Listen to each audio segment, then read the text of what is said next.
లో రెండో వారం నామినేషన్లు వేడివేడిగా సాగాయి. అయితే ఈ వారం నామినేషన్ లో తన దత్తపుత్రిక యష్మికి మరోసారి బంపర్ ఆఫర్ ఇచ్చాడు బిగ్ బాస్. ముందుగా ప్రతి సభ్యుడు ఇతర టీమ్ లోని ఇద్దరు సభ్యులను నామినేట్ చేసి తగిన కారణాలు చెప్పాలని, తర్వాత వారి తలపైన పెయింట్ నీళ్లు పోయాలి అంటూ బిగ్ బాస్ చెప్పాడు. ఇక యష్మి పెద్ద టీమ్ కి చీఫ్ కావడం వల్ల ఆమెను ఎవరు నామినేట్ చేయడానికి వీల్లేదంటూ బిగ్ బాస్ ఆర్డర్ వేశాడు. ఇక అది చెప్పగానే యష్మి ఇచ్చిందయ్యే ఎక్స్ప్రెషన్ అది మాటల్లో చెప్పలేం. అగ్గో అది కిరాక్ కనిపించింది బాబు గారు.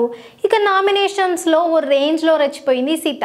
మొన్న వీకెండ్ ఎపిసోడ్ లో నీలో సీత మాత్రమే ఉంది, కిరాక్ పోయిందంటూ నాగి ఏ ముహూర్తంలో చెప్పారో కానీ ఈ వారం నామినేషన్ లో సీత గట్టిగా ఇచ్చి పడేసింది. ముఖ్యంగా సీతను నామినేట్ చేస్తూ నీకు టాస్కే అర్థం కాలేదని నాకు క్లియర్ గా అర్థమైంది, అందుకే చెత్త బుట్ట గురించి పనుల గురించి కంప్లైంట్ చేస్తున్నావు, అయినా ఏదైనా ప్రాబ్లం ఉంటే ముందు మీ చీఫ్ కి చెప్పాలి, ఇక్కడ కాదు అంటూ సోనియా చెప్పింది. దీనికి అదిరిపోయే రిప్లై ఇచ్చింది సీత.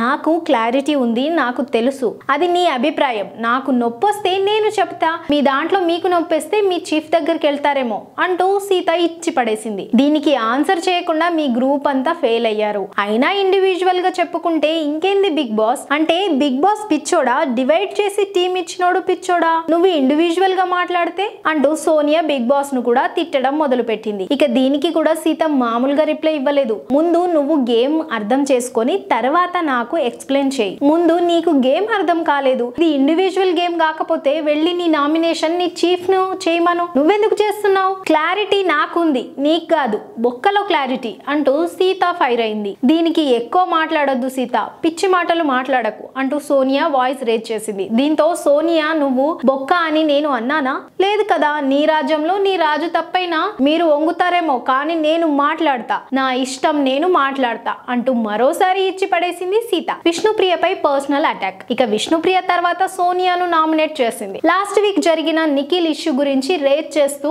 నేను అన్నదానికి సారీ చెప్పా, కానీ నా పైన అడల్టీ అనే ముద్ర వేశారు మీరు, దానికి నాకు సారీ చెప్పలేదు అంటూ విష్ణు అడిగింది. దీనికి కూడా అడ్డదిడ్డంగా వాదించింది సోనియా. నీకు అది కామెడీ ఏమో కానీ నాకు కాదు, మన ఇద్దరి మధ్య ఆ ర్యాపో లేదు, నాకు అది అడల్ట్ కంటెంటే అంటూ సోనియా చెప్పింది. అసలు మీ దృష్టిలో నేను ఏం అడల్ట్ జోక్స్ వేశాను అంటూ విష్ణు అడిగితే మీకు ఎక్స్ప్లెయిన్ ఇచ్చేంత గొప్పదాన్ని కాదు అంటూ సోనియా మాట దాటేసింది. మీరు ఒక్కళ్ళతే తెలివైనోళ్ళు కాదు, పిల్ల బచ్చ జోకులు వేసుకునేదాన్ని అడల్ట్ కంటెంట్ అని ఎట్లా అంటారు అంటూ విష్ణు అనేసరికి బరాబర్ ఇప్పుడు కూడా అదే అంటూ మరోసారి సోనియా అదే మాట అంది. ఇక దాని తర్వాత విష్ణుప్రియపై పర్సనల్ అటాకింగ్ చేసింది సోనియా. బట్టలు సరిగ్గా వేసుకొని ఒక మనిషి పక్కన నిల్చోవాలన్నది కూడా నీకు తెలీదు, అయినా ఒకవైపు అన్కంఫర్టబుల్ అంటున్నా కూడా ఆయన పక్కకే వెళ్లి నిల్చొని చేసిందంతా ఏంటి, ఈ మాటలు చేతలు హౌస్ లో అందరికీ అలానే అనిపిస్తాయి అంటూ ఎవరి గురించి అనేది క్లారిటీ లేకుండా విష్ణుపై పర్సనల్ అటాక్ చేసింది సోనియా. దీనికి అసలు ఎవరు నా వల్ల అలా ఫీల్ అయ్యారో వాళ్ళు చెప్తారు, వాళ్ళ గురించి మీరెందుకు చెప్పడం అంటూ విష్ణు అంది. అయితే దేవుడిచ్చిన జ్ఞానాన్ని విద్యాన్ని కరెక్ట్ గా వాడాలి, సోనియాకు కౌంటర్లు వేసింది విష్ణు. ఇలా ఈ రోజు ఎపిసోడ్ లో అటు సీత ఇటు విష్ణుప్రియ సోనియాను బాగా తగులుకున్నారు.